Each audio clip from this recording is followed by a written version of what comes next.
বস, জায়গা এরকম চরম একটা ভয়ঙ্কর একটা জায়গা বস। আমরা যে ভিতরে গেছিলাম, আপনারা দেখছেন না মাটির যে ঘরগুলা, কি এক্সিলেন্ট, মানে খুব ভয় লাগছে আমার কাছে। আমি তো নাই পুরো ভয় শেষ। আমি দেখলাম তারপরে কি অবস্থা? চলে যায়, তাতে চলে যায়। তোমরা থিঙ্ক করতেছো ওই জিনিসটা, কিন্তু আমি চিন্তা করছি ওইটা ফোন দিল কে ওই দিন তাহলে আমাকে। এটাই তো। ওই দিন ফোন দিয়া তানভীর আমার বলতেছে যে আমি মাঠে আছি, আসো।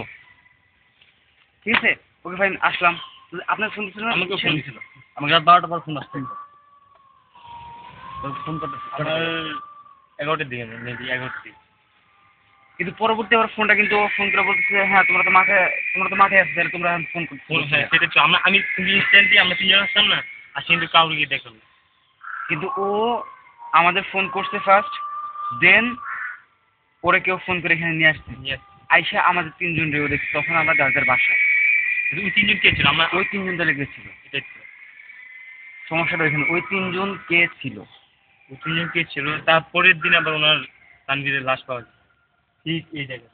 আমি ওইটা তোর বাসায় গেছিলাম, তো আন্টি বলতেছে যে ও তো সন্ধ্যার সময় তোমাদের কথা বলে বেরোইলো, তো রাত্রে আবার ফোন করে বললো যে ও তোমার ফ্রেন্ডের বাসা থাকবে। তোমাদের বাসা বলে নাই, বলছে ওর কোনো ফ্রেন্ডের বাসা থাকবে, কিন্তু ফ্রেন্ডের বাসা থাকলে তাহলে এখানে তো আমাদের ডেড বডি কিনে পাওয়া যাচ্ছে।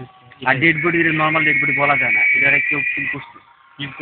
ওর বডিটা এরকম সিদ্ধ পানি দিয়ে আপনার ভিজালে যেরকম হয়, একদম গরম পানি দিয়ে হ্যাঁ ফুলা ফুলা পানি, মানে পানি আটকে গেছে মাঝখানে। আমরা পুরো এই সাইড পুরোটা আপনার নষ্ট হয়ে গেছে, পুরোটা নষ্ট হয়ে গেছে। শরীরে কাটা দেয়, পুরো শরীরে কাটা দেয়, পুরো শরীরে মানে গোটা কিরকম, মানে এটা বের হয়ে গেছে, ভুঁড়িটা একদম বের হয়ে গেছে নিচে এরকম। কেমন লাগে মানে? এটা মানে কোনো কেউ খুন করছে এরকম না, কেউ মানে কিছু করছে এরকম না, অ্যাক্সিডেন্ট। আমার টেনশন লাগতেছে যে আমাদের তিনজনের কথা বলে বের হয়েছে, এখানে কিছু একটা প্রবলেম হইতে পারে। আমি অবশ্যই প্রবলেম হবে এখানে আমাদের। মানে আমাদের কথা বলে তো সে মেনলি বের হয়েছে। প্রবলেম দুইটা ওয়েতে হবে, একটা হচ্ছে ও যাদের দেখছে, মানে আমাদের যে দেখছে ওরা আমাদের সাথে প্রবলেম করবে, নয়তো পুলিশ। আমার তো পুলিশের মেনলি হয় না, কারণ পুলিশ এটা করে বুঝতে যে আমরা করি না, কারণ লাশটাতে এই অবস্থা ছিল। আমাদের ফোন গেছিল, ফোন নাম্বার ছিল, ফোন নাম্বার তো ছিল, ফোন নাম্বার ছিল। ও আইসা আবার আমাদের দেখছে। আচ্ছা ফোন অফ করে দিব নাকি? ফোন অফ করার দরকার নেই, এটাতে যা স্টেপ নেওয়ার আমাদের নিতে হবে। তারপর ও তো পোস্টমর্টম রিপোর্ট বের হয়েছে। না না না, এই ধরনের কিছু না। আমার কাছে যতটুকু মনে হয় সুজন, এটা অশরীরী কোনো কিছু।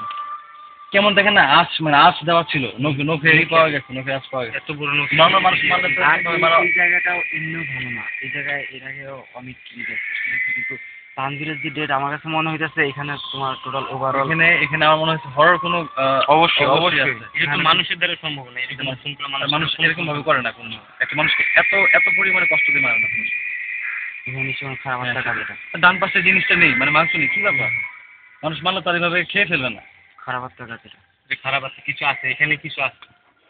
তো আমার সমস্যা হইতেছে যে যদি আমাদের ক্ষতি করে খারাপ আছে সেজন্যই তো ঢুকলাম আজকে দেখার জন্য, কিন্তু আমার কিন্তু খুব হার্টবিট এখনো বাড়তেছে চরম পরিমাণে। জায়গাটা দেখছেন না ভিতরে, জায়গাটা এখনো দেখা যাচ্ছে। জায়গাটা ওরা বাজে একটা জায়গা। আর এখানে কেউ থাকে না। এই সাইডে একটা ফাঁকা আছে, এই সাইডে ফাঁকাটা দেখছেন না, চরম একটা ফাঁকা। তারপরে ওই সাইডটা এটা কি মানে জায়গা আমার কাছে সিরিয়াসলি খুবই বাজে লাগতেছে, কারণ এটা কোনো মানুষের কাজ না। জিনিসটা অরিজিনালি প্যারানর্মাল, অরিজিনালি প্যারানর্মাল। এখানে পুলিশ আমাদের যে হয়রানি করবে এটা হুদাই করবো, কিন্তু পুলিশ তো আমাদের এখন সন্দেহ করতেছে। আচ্ছা বস, আমাদের চাচা আছে যে আনিস চাচা, হ্যাঁ, আমাদের কিছু করতে পারে। এখন তুমি ছেড়ে দিচ্ছে এই কাজ, এখন তো করে না। আমরা রিকোয়েস্ট করবো, আমরা জোর করে রিকোয়েস্ট করবো, কারণ এটা যদি না করি তাহলে তো আমাদের বাঁচা কোনোভাবেই সম্ভব না। ইনশাল্লাহ তাহলে আমরা এই আচ্ছা আমরা অবশ্যই উদ্ঘাটন করবো। ইনশাআল্লাহ একসাথে থাকবো। আমরা অবশ্যই তাহলে চলেন আমরা এসে যাই চাচা কাছে যাই।